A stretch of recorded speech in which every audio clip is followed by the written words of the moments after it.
Assalamualaikum warahmatullahi wabarakatuh. Selamat pagi.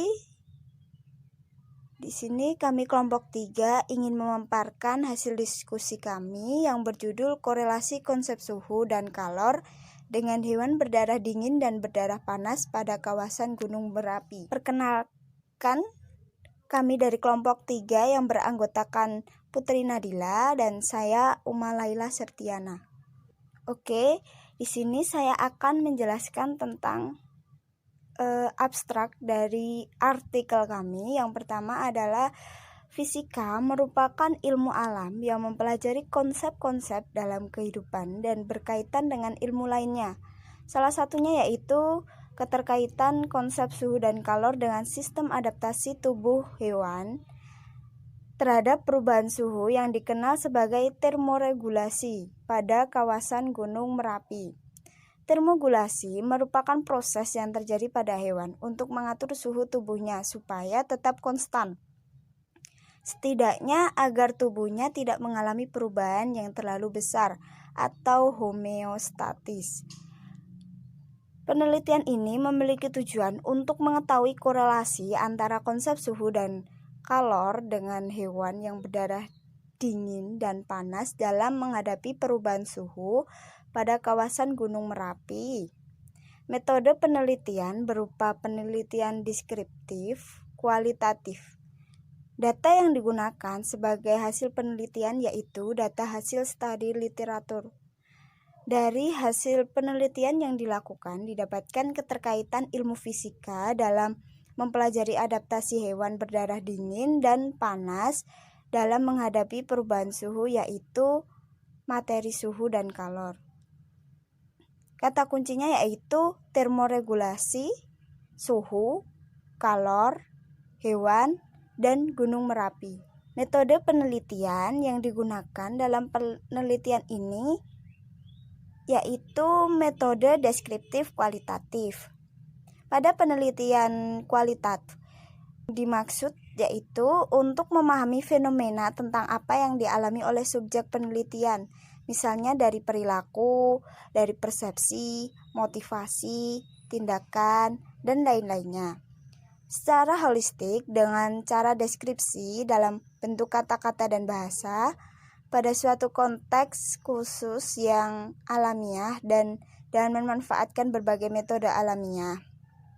Data yang digunakan sebagai hasil penelitian berupa data studi literatur, yaitu data yang tidak dapat diukur dan dinilai dengan angka-angka, berbentuk informasi seperti gambar umum, deskripsi, dan penjabaran dalam bentuk kata-kata serta informasi lain yang digunakan untuk membahas rumusan masalah. Dari hasil kajian pustaka yang kelompok kami lakukan, didapatkan hasil yaitu pada saat Gunung Merapi akan meletus, salah satu tandanya yaitu meningkatnya suhu di kawasan tersebut dan sekitarnya. Dengan meningkatnya suhu ini menjadikan hewan-hewan beradaptasi sesuai kemampuannya untuk mempertahankan hidupnya. Warga di sekitar kawasan Gunung Merapi dapat mengamati tanda-tanda meletusnya Gunung Merapi dengan melihat tingkah laku dari hewan di sekitar lokasi. Seperti yang diungkapkan oleh Pak Joko sebelum Balai Penyelidikan dan Pengembangan Teknologi Kebencanaan Geologi menaikkan status Merapi dari level waspada ke siaga, tanda-tanda alam sudah terlihat. Monyet penghuni Merapi mulai turun sejak beberapa hari terakhir. Bahkan katanya ada monyet yang terlihat di belakang kantor kelurahan. Ungkapnya hal ini sudah menjadi salah satu penanda aktivitas Merapi mulai meningkat. Apalagi cuaca di sini mulai panas. Selain itu, jika hewan lain seperti ular, harimau, burung-burung dan hewan reptil lainnya mulai turun, artinya Merapi sudah menunjukkan level siaga. Hal ini disebabkan kemampuan hewan-hewan tersebut dalam mengatur suhu tubuhnya dengan lingkungan sudah tidak dapat dipertahankan, membuat hewan tersebut mencari tempat perlindungan atau meninggalkan kawasan hutan di sekitar Merapi. Dilansir dari media kontan pertanggal 14 November 2010, data hewan yang meninggal akibat awan panas Merapi yaitu sebanyak 275 ekor sapi. Binatang akan memperoleh panas melalui aktivitas metabolisme yang berlangsung dalam tubuhnya dengan menyerap panas dari lingkungan. Pengelompokan hewan berdasarkan kemampuan pengaturan suhu diantaranya poikiloterm dan homeoterm. Kelompok poikiloterm adalah hewan yang berdarah dingin. Nah, hewan yang berdarah dingin tidak mampu mempertahankan suhu tubuhnya. Suhu tubuh akan berfluktuasi sesuai dengan suhu lingkungan. Contohnya yaitu ikan, amfibi, dan jenis reptil. Sedangkan homeotherm adalah hewan yang berdarah panas. Hewan yang berdarah panas mampu mempertahankan suhu tubuhnya. Suhu tubuh akan berfluktuasi beberapa derajat. Contoh dari hewan homeotherm yaitu sejenis aves dan mamalia. Hewan homeotherm dapat melakukan aktivitas pada suhu lingkungan yang berbeda sebagai akibat dari kemampuan mereka untuk mengatur suhu tubuh mereka. Hewan mengalami pertukaran panas dengan lingkungan sekitarnya, di mana hewan dapat memperoleh manfaat besar dari peristiwa pertukaran panas. Interaksi panas digunakan oleh hewan cara untuk mengatur suhu tubuh, yaitu untuk meningkatkan dan mengurangi pelepasan panas tubuh, atau sebaliknya, untuk mendapatkan panas. Interaksi panas atau pertukaran antara hewan dan lingkungannya dapat terjadi dengan 4 cara, yaitu konduksi, konveksi, radiasi, dan penguapan. Ada beberapa kelompok jenis hewan dengan kesesuaian hidup melalui tingkat suhu. Yang pertama ada ikan. Ikan merupakan salah satu hewan vertebrata berdarah dingin. Ikan memiliki kemampuan menyesuaikan suhu tubuh dengan sangat baik. Pada saat siang hari, suhu tubuh ikan akan meningkat sesuai dengan suhu tempat ia tinggal. Sedangkan pada malam hari, suhu tubuhnya akan menurun menyesuaikan lingkungannya yang dingin. Kemudian ada reptil. Reptil contohnya yaitu kadal dan ular. Merupakan beberapa contoh hewan berdarah dingin yang masuk dalam golongan reptil.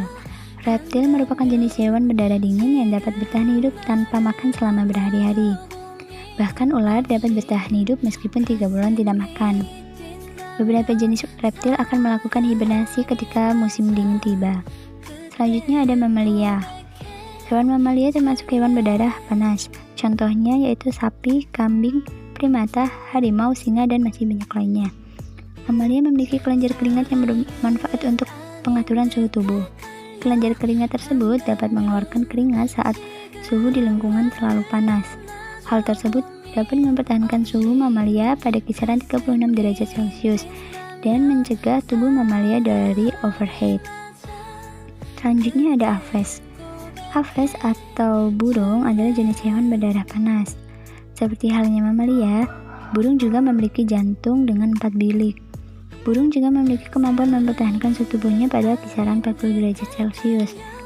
Kesimpulan dari penyusunan artikel ini mengenai korelasi konsep suhu dan kalor dengan hewan berdarah dingin dan berdarah panas pada kawasan Gunung Merapi, yaitu mekanisme termoregulasi pada bangsa unggas dan mamalia telah berkembang jauh lebih sempurna ketimbang yang berlangsung pada bangsa ikan, amfibi, dan reptilia.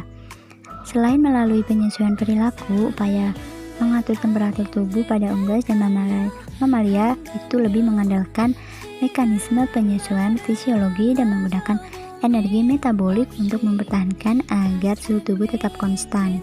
Kebanyakan spesies unggas dan mamalia termasuk binatang homeotherm. Mekanisme termoregulasi yang dapat dikatakan unik terdapat pada binatang heterotherm. Pada golongan binatang ini, kemampuan untuk tidur lelap, berada dalam status tidak aktif, hibernasi, atau estivasi, semuanya dimaksudkan agar binatang tersebut mampu mengatasi cekaman temperatur luar yang dingin sekali atau panas. Oleh karena itu, jumlah hewan ternak yang tewas saat Gunung Merapi erupsi hingga meletus sangat tinggi. Sebab hewan ternak termasuk jenis mamalia di mana ia mampu mempertahankan diri meski dalam kondisi suhu yang tinggi dan tidak berusaha untuk menyelamatkan diri ke daerah yang aman. Sekian dari kelompok kami, mohon maaf apabila masih terdapat banyak kekurangan. Semoga artikel ini dapat menambah wawasan bagi kita semua. Wassalamualaikum warahmatullahi wabarakatuh.